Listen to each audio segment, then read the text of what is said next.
Swayam Prabha. Digital India. Educated India.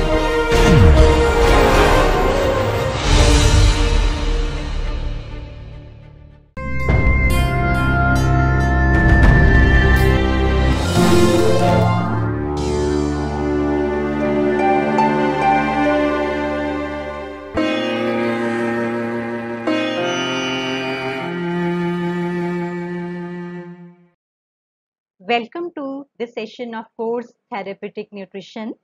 This is the third module, that is etiology, clinical features and nutritional management of gastrointestinal tract disorders. This is the fourth and last lecture of this module, and in this lecture we shall be studying about nutritional management of hepatitis.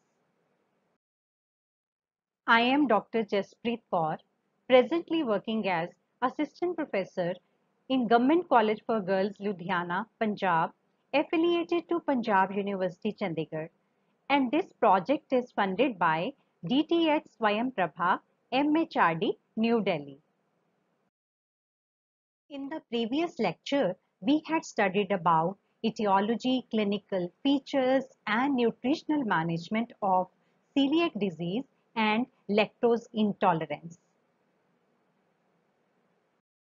In this lecture, we shall be studying about the functions of liver and then what are the agents which are responsible for liver damage. Then we will study the etiology of infective hepatitis along with the symptoms, and then finally we will study about the nutritional management of infective hepatitis. Liver, the smart organ. The functions of liver are most varied and extensive, and any change in the normal function can actually affect the nutritional status of a person. The liver is considered as one of the most important organ which is involved in the metabolism of each and every nutrient. The simple digested products of carbohydrates, proteins, fats, vitamins and minerals, they are taken to the liver. The liver will either store them or it will produce some new compounds which may contain fat and protein, and the products that help in clotting of blood are also formed in liver. The liver also removes the nitrogenous products which are a result of protein breakdown, and it will convert it into urea, which is then excreted from the blood through the kidneys. It also removes certain toxins. The liver has an important role to play when it comes to metabolism of either carbohydrate or fat or protein. Now let us explore some of the important functions which our liver performs. So along with managing carbohydrates, proteins and fats in the body, it performs some important task of intermediary metabolism.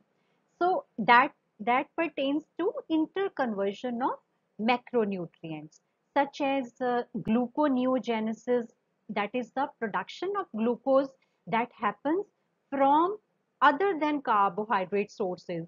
So gluconeogenesis from amino acids, then conversion of glucose into fatty acids, or ketone body formation. Ketone bodies, they are formed from fatty acids, and along with that some interconversion of monosaccharides also occurs inside the liver. If we see the synthesis function of liver, then it is useful for the production of plasma albumin, then alpha globulin, then certain lipoproteins, transferrin, it is an important compound, and other carrier proteins and coagulation factors are also synthesized in the liver. Another function is excretory function.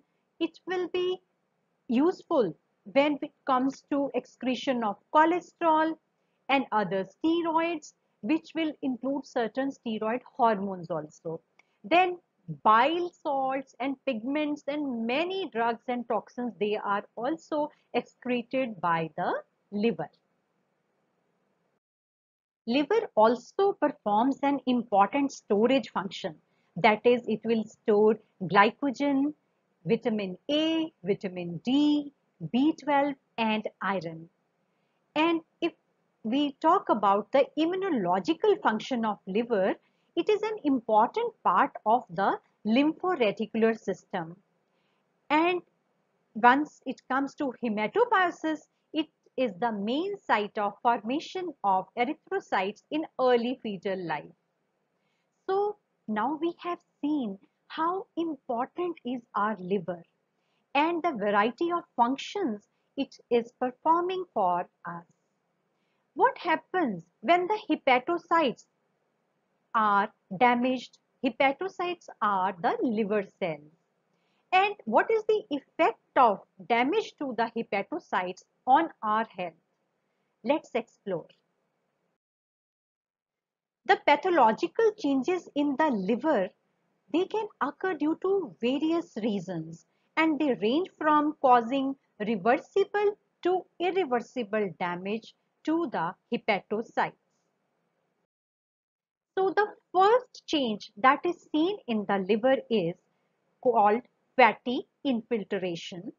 That is the deposition of fat droplets inside the hepatic cells. Now it is a reversible stage, and if changes are made in our diet and certain lifestyle modifications are made, it can be reversed. But if the changes are severe or they are of long duration, it will lead to necrosis or fibrosis of the liver cells. Necrosis is the another stage, that is a second stage which follows the fatty infiltration. This is due to excessive alcohol intake or due to neglected liver infections. Liver may become tender or enlarged in this condition. This is due to inflammation reaction which is produced by the necrosis of hepatic cells. Necrosis means cell death, that pertains to death of hepatic cells, which may be slight, involving a part of liver lobule, or it could be extensive. Next stage is the cirrhosis. Now this term refers to the color of nodules of hepatic cells which regenerate between the strands of fibrous tissues.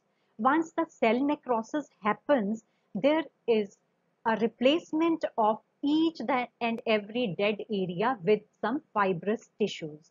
So this is the end of the liver disease, where the functioning cells of the liver, they are replaced by the connective tissues. We call this stage as cirrhosis of liver. So this is a pictorial depiction of damage to the liver cell and the progression caused. For example, healthy liver cell is replaced by the first stage, that is fatty liver. This is replaced by the inflammation, and along with that fibrosis can happen or cirrhosis can happen along with some cancer or cirrhosis. So the stages up to here, which are shown in the blue form, they are reversible, and that can happen with diet, exercise, weight loss or some kind of interventions. But the portion shown in the red, that shows the area which shows that liver has reached a stage where the irreversible damage has happened. Jaundice is a symptom which is common to many diseases of liver and biliary tract. It is a term given to yellow discoloration of skin, mucous membrane and body tissues because of accumulation of bile pigments in the blood. Now let us study how this condition develops. After 120 days of life, the RBCs, they are broken down into the product of RBC. We call this product as bilirubin, which is yellowish in color. This pigment bilirubin will travel to the liver and then gallbladder and then the whole digestive tract, and it will be excreted in the stools and urine along with bile. But when there is increased destruction of red blood corpuscles, or there is decreased functioning of liver cells, or there is obstruction to the flow of bile from the liver cells, the excretion of the bilirubin is not carried out, and this leads to accumulation of bilirubin inside the body. Now, this increase in bilirubin content of the blood above the normal range, that is around 0.2 to 0.8 milligram per 100 deciliter of plasma. And when this pigment is seen in the lighter parts of our body, we call this condition as jaundice. Now, here I would like to emphasize again, this is not a disease. This is just a symptom indicating that there is some issue related to the condition of liver. Now let us study what are the agents which are responsible for the damage to the liver. The deficiency of protein, it can lead to fatty changes in the liver cells. When high proportion of fat is seen, such as in starvation, diabetes, obesity, high carbohydrate diets, all these changes, they can cause harm to the liver cells. Now, these changes, they can be reversed with changes in diet. And for example, non-alcoholic fatty liver disease, which has become a very common liver disorder these days, that indicates that when we do some correction in our diet, we can actually reverse this condition. So, because this NAFLD, that is non-alcoholic fatty liver disease, it is caused when the diet contains high fat, high carbohydrate diet, and there is lack of physical activity. Then it is associated with some dietary deficiencies, which could be associated with the poor dietary intake, less intake, or starvation that leads to dietary deficiencies. Such an example is seen in case of kwashiorkor or marasmus. Certain infective agents such as virus, they can cause hepatitis. As the liver cells, they are particularly susceptible to such infections. And these are the commonest type and causes of liver disorders. So especially these viruses are caused by the different kind of viruses. We call it hepatitis A, hepatitis B, hepatitis C, hepatitis D, and then hepatitis E. Along with infective agents, there are some toxic agents which can actually damage the hepatocytes, that is liver cell. It could be alcohol, natural toxins, or certain drugs. Alcohol is a natural toxin and its consumption is a leading cause of liver cirrhosis, as 90 to 95% of alcohol is metabolized in the liver only, and large amount and frequent intake, it can actually cause damage to the liver cells.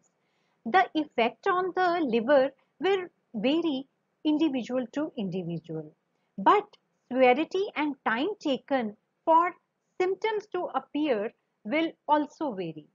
It leads to fatty changes, and if the person keeps on taking the alcohol for a longer period of time, it may progress further and cause cirrhosis.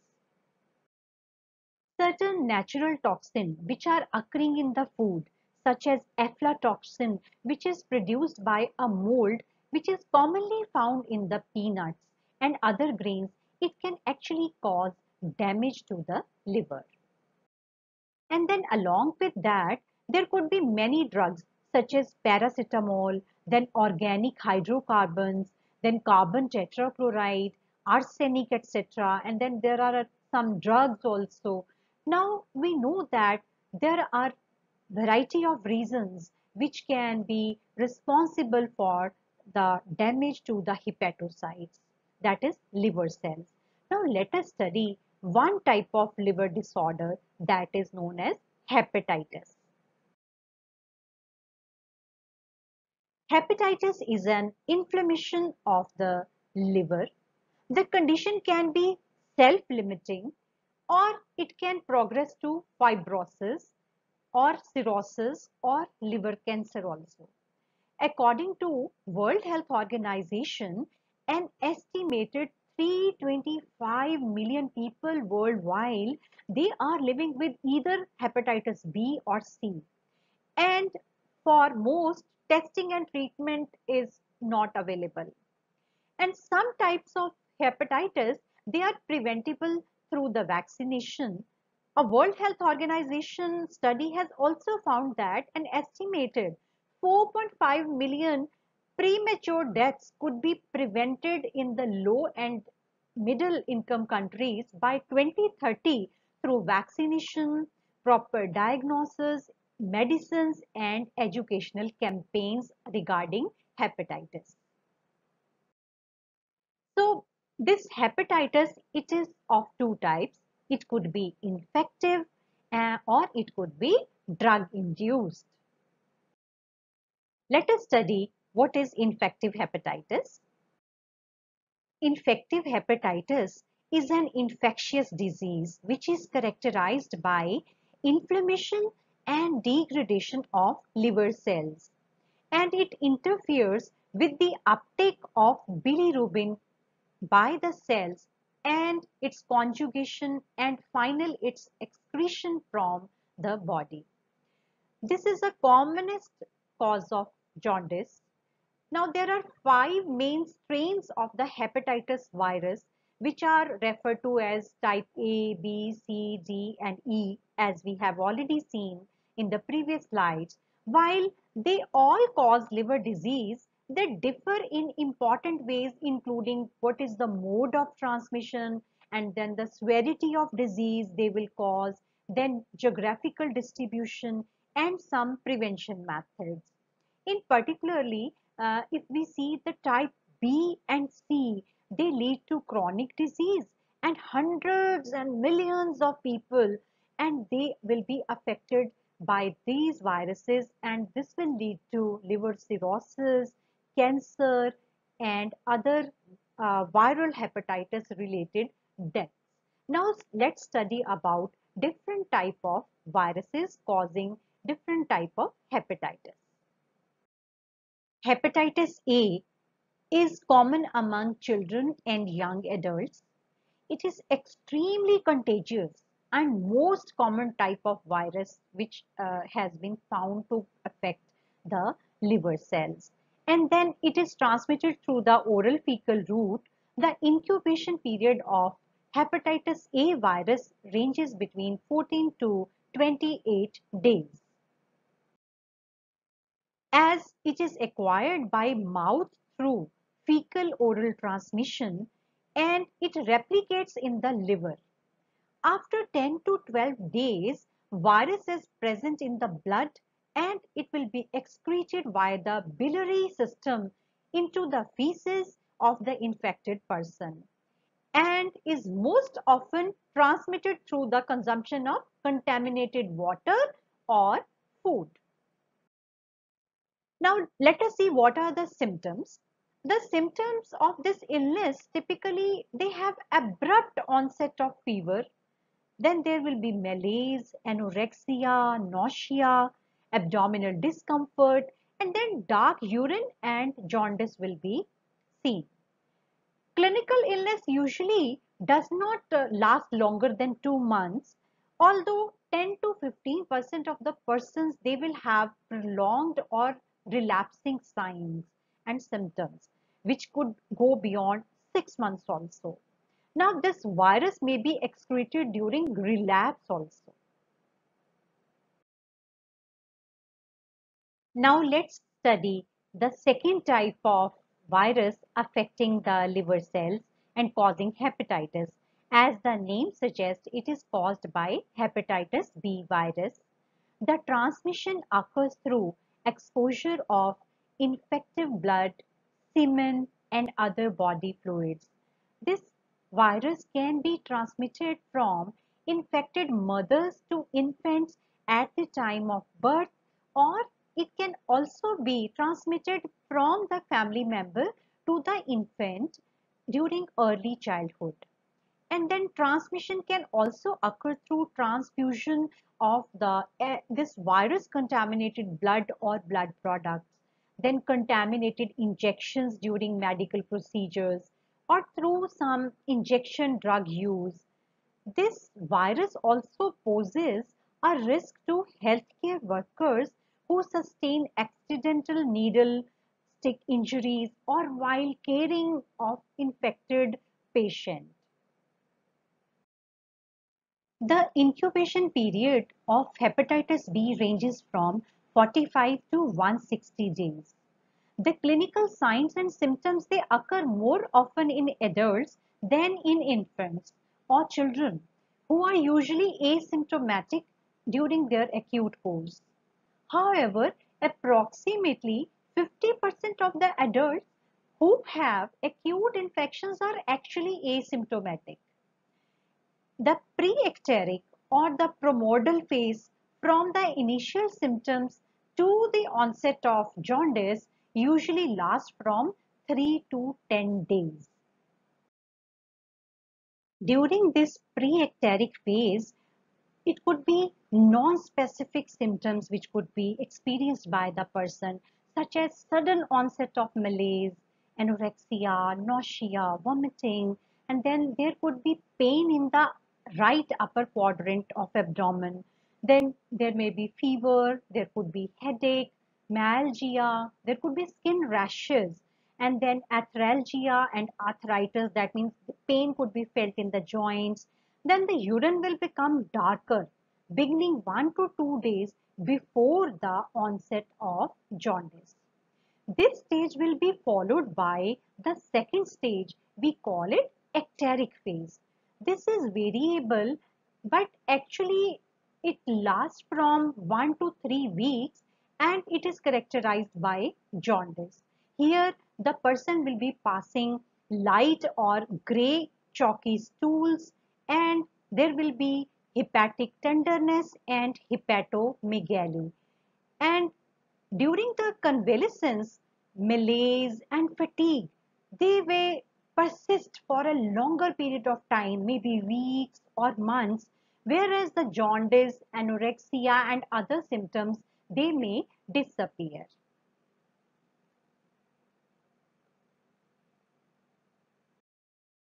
Most of the time, persons with the chronic infection are often asymptomatic and may not be aware that they are actually infected. However, they are capable of infecting others, and that is why we call them carriers. These chronic infection is responsible for most of the hepatitis B virus related morbidity and mortality, including chronic hepatitis, then cirrhosis, liver failure, and hepatocellular carcinoma. Now we have safe and effective vaccines which are available for the prevention of this hepatitis B virus.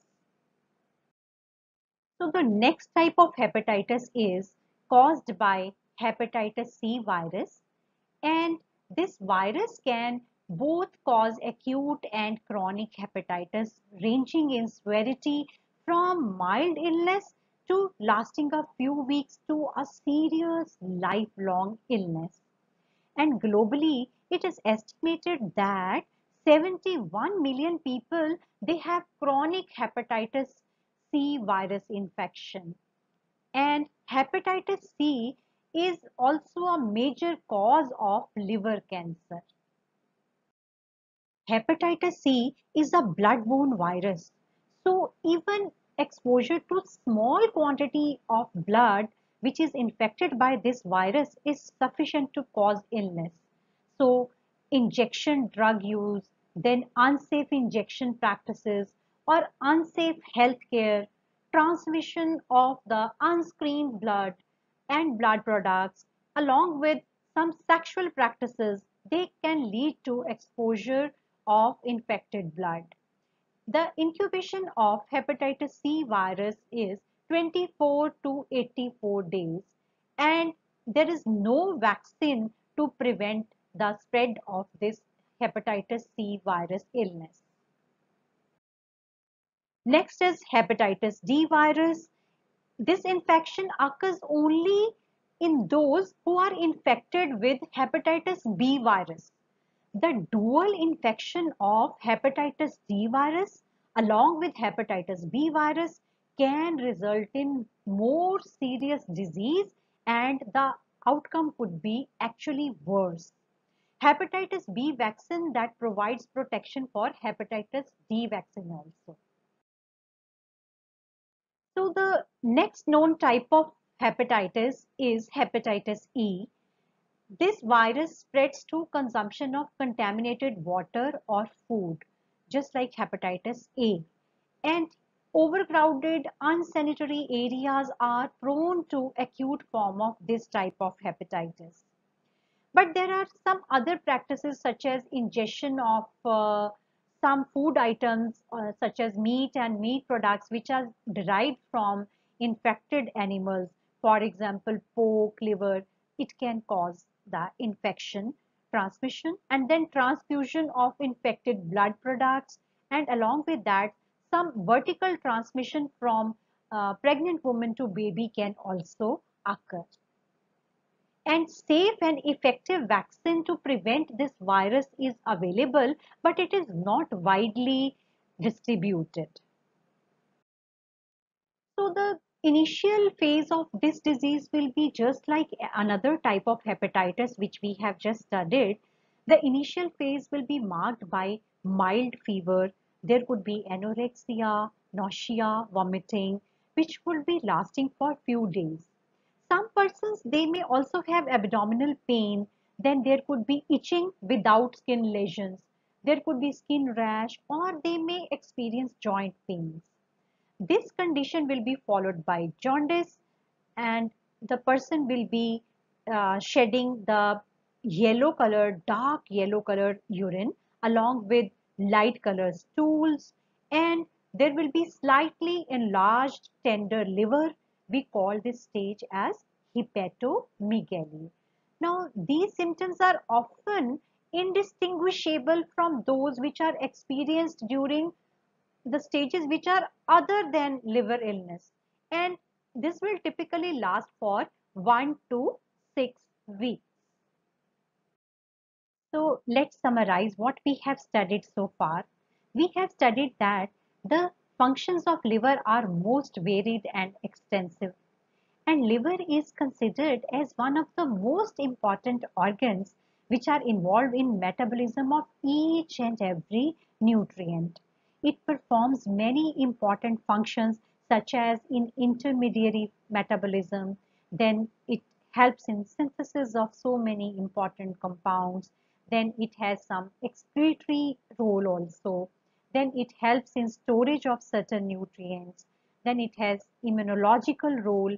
Along with that, it is also a site for production of red blood corpuscles. And we studied that there are some pathological changes in liver.